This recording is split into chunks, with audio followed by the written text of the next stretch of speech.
미국 부채 한도 협상이 만약에 실패하면 어떻게 될까요? 10월, 11월에 미국 정부에서 쓸 수 있는 돈이 아주 바닥이 나는 거예요. 그러면은 세금도 줘야 되고 쓸 돈도 많은데 미국 정부가 디폴트가 나겠죠. 자, 그렇게 되면 어떻게 될까요? 주시장을 폭락을 합니다. 근데 여기 하나 더, 피치, S&P 뭐 이런 신용평가기관 애들이 미국 정부가 이렇게 안 좋으니까 국채에 대해서 신용등급을 강등을 할 겁니다. 그러면 추가로 주식시장이 더 폭락을 하겠죠. 자, 우리는 미리 현금을 준비하든가 아니면 주식을 매도해서 안전자산으로 옮겨가야 될까요? 자, 그런 거 없어요. 확실히 말씀드리는데 만약에 그런 일 생겨서 주식시장이 폭락을 하면 반드시 저점에서 주식을 매수를 하셔야 돼요. 네, 안녕하세요. 피셔인베스트 피셔입니다. 현재 미국 정부가 부채가 굉장히 많아요. 미국 부채가 뭐냐? 국채 발행한 거예요. 미국 정부가 국채를 찍어내고 미 연준이라는 이런 연방준비은행이죠. 이건 민간은행인데 뭐 그렇다 그래서 정부랑 전혀 연관이 없는 건 아니고 정부의 통제를 받는 민간은행이에요. 이 얘기까지 하다 보면 너무 시간이 길어지고 많이 얘기가 나온 부분이니까 굳이 이런 얘기까지는 할 필요는 없는데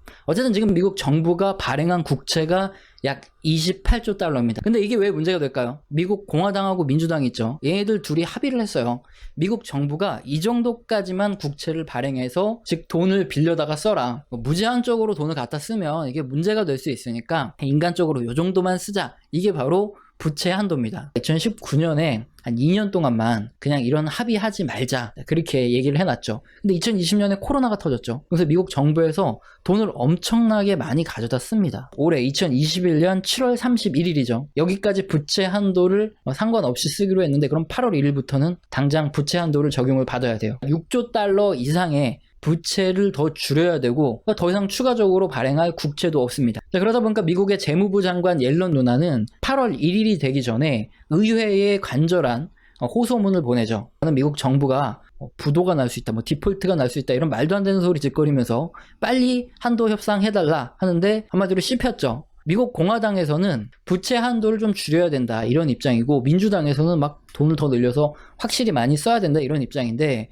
공화당이 미쳤다고 옐런 누나 말 한마디 듣고 부채 한도를 협상해 주겠습니까? 시간을 질질 끌면서 민주당과 협의해서 얻어낼 게 얼마나 더 많은데요. 씨알도 안 먹히는 이런 소리를 옐런 누나가 했다가 가볍게 개무시 당했고요. 근데 옐런 누나는 왜 하필이면 8월 1일이 되기 전에 이런 서한을 보냈을까요? 8월에 의회가 휴회를 합니다. 그러다 보니까 9월 1일부터 한도 협상이고 뭐고 할 수 있어요. 8월 내내 부채 한도 협상에 대한 얘기가 나올 텐데 확실한 결론이 없습니다. 8월에는 신경을 꺼두셔야 되는 거고요. 그럼 이제 앞으로 어떻게 될까? 미국 정부는 무슨 돈으로 공무원들 월급도 줘야 되고 정부가 써야 할 돈 있잖아요. 이 돈을 어떻게 쓸까? 이 고민하는데 걱정을 할 필요가 없어요. 특별 조치라는 것도 있고 미국 정부가 가지고 있는 현재 현금이 한 4,500억 달러 이상 있기 때문에 이 돈으로 일단 버틸 수 있습니다. 특별 조치라는 건 뭐냐? 퇴직 공무원 연금이라든가 아니면 장애인 연금을 더 이상 정부가 내지 않는 거예요. 그리고 증권투자기금, 뭐 외환 안정기금 여기에도 돈을 안 내고 이런 식으로 줄이면 한 3,400억 달러 이 정도를 아낄 수 있다고 합니다. 현금 있는 것까지 포함해서 대략적으로 한 8천억 달러 정도 이 정도 있으니까 못해도 10월, 11월까지는 버틸 수 있는 거죠. 근데 10월 1일에 목돈이 나갈 게 있어요. 국방퇴직연금 관련해서 그리고 헬스케어 관련해서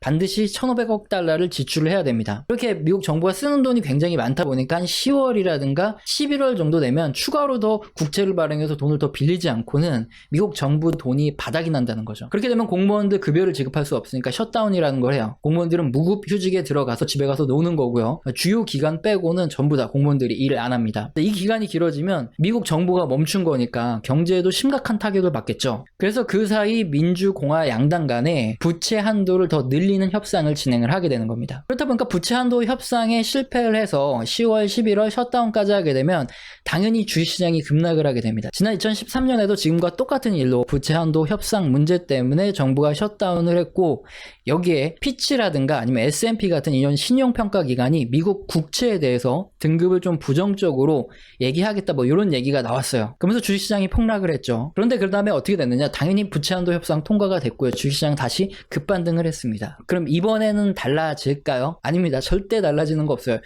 만약에 이 문제 때문에 폭락을 하게 되면 여러분들 반드시 주식을 매수를 하셔야 돼요. 왜 그런가 이유를 설명드리면 지금 블루웨이브 상황입니다. 하원, 상원 그리고 대통령까지 전부 다 민주당이 휩쓸고 있어요. 최악의 경우에는 단독으로 민주당이 부채 한도 협상을 통과를 시켜서 굉장히 높게 부채 한도를 올려놓을 겁니다. 그렇게 되면 공화당이 앞으로 모든 일에 대해서 사사건건 굉장히 반대를 크게 할 거기 때문에 적당한 선에서 합의를 하려고 하겠죠. 근데 공화당이 원하는 건 뭐냐면은 바이든 정부가 돈을 너무 많이 쓴다는 거예요. 그래서 이 부분에 대해서 우리가 앞으로 협의를 해 나가면서 좀 줄이자, 이 부분을 얻어내고 부채 한도를 협상해 줄 가능성이 굉장히 큽니다. 제가 왜 이렇게 강하게 말씀을 드리냐 하면은 주식을 시작한 지 얼마 안 되신 분들, 아니면 미국의 과거 역사를 잘 모르시는 이 경제 초보자님들은 부채 한도 협상 이슈 또는 뭐 신용등급 강등 이슈가 나오게 되면은 주식시장이 급락을 하는데 이때 겁에 질려서 매도를 하게 돼요. 자, 왜 이런 일이 발생하냐면은 헤지펀드부터 기관들이 풋을 미리 투자를 하는 거죠. 주가가 떨어지면 돈을 벌도록 옵션 선물을 투자를 해놓고 그 다음에 현물을 팔아서 주식시장을 급락시킵니다. 그 다음에 여러 가지 뉴스를 흘리죠. 뭐 경제가 망가질 거라는 등, 뭐 달러 패권이 붕괴될 거라는 등, 미국이 뭐 무너질 거라는 등 헛소리를 짓거립니다. 그렇게 되면은 공포에 질려서 사람들이 주식을 매도하기 시작하고요. 그러면 주가가 굉장히 큰 폭으로 하락하면 지들은 선물 옵션으로 수익 난 거로 밑에서 쓸어 담고 있는 거죠. 그때. 그래서 우리 개미들의 돈을 다 털어가는 겁니다. 그래서 여러분들께 강력하게 말씀드리는 게, 만약에 부채 한도 협상 이슈라든가 뭐 디폴트 이슈, 아니면 셧다운 이슈, 또는 미국 국채에 대한 신용등급 강등 이슈로 주식시장이 폭락을 하게 되면 저점에서 반드시 주식을 매수하면 그 다음에 급반등할 가능성이 아주